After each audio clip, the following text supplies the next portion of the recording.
Hi friends, எனக்கு காரசாரமான மிளகு பூண்டு குழம்பு எப்படி பண்ணுறதுன்னு பார்க்கலாம். இந்த மழை காலத்துக்கு இது ரொம்ப ரொம்ப இதமாக இருக்கும். நல்ல கொதிக்க இருக்க சாதத்தில் இந்த பூண்டு குழம்பு மேலே ஊற்றிட்டு ரெண்டு அப்பளம் வச்சு சாப்பிட்டு பாருங்கள். ஒரு சோல்ஃபுல்லான லஞ்ச் ரெடி.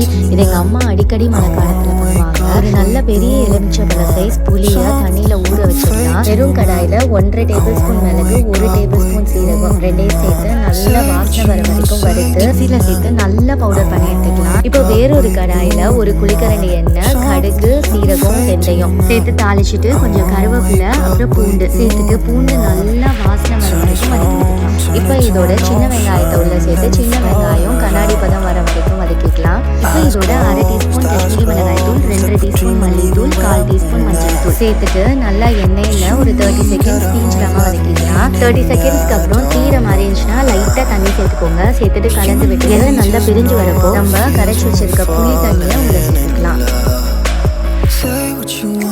தேவையான உப்பையும் சேர்த்து நல்லா கலந்து விட்டுக்கலாம். இப்போ இதோட இன்னும் கொஞ்சம் தண்ணி சேர்த்து நல்லா கொதிக்க விட்டுடலாம். நல்லா கொதிச்சு எண்ணெயெல்லாம் பிரிஞ்சு வரும். அப்போ நம்ம அரைச்சி வச்சிருக்க மிளகு சீரக பொடியை உள்ள சேர்த்துடலாம். சேர்த்துட்டு நல்லா கலந்து விட்டுருங்க, இல்லைன்னா கட்டி தட்டிடும். இந்த பொடியை சேர்த்தோன்னா நல்ல குழம்பு திக்காகி வரும். இப்போ இதோட இன்னும் கொஞ்சம் நல்லெண்ணெய், ஒரு 1/2 டீஸ்பூன் நாட்டு சக்கரை இல்லை வெல்லம் எல்லாத்தையும் சேர்த்து கலந்து விட்டுட்டு இறக்கலாம். நம்மளோட மிளகு பூண்டு குழம்பு ரெடி. கண்டிப்பாக ட்ரை பண்ணுங்க. தேங்க்யூ.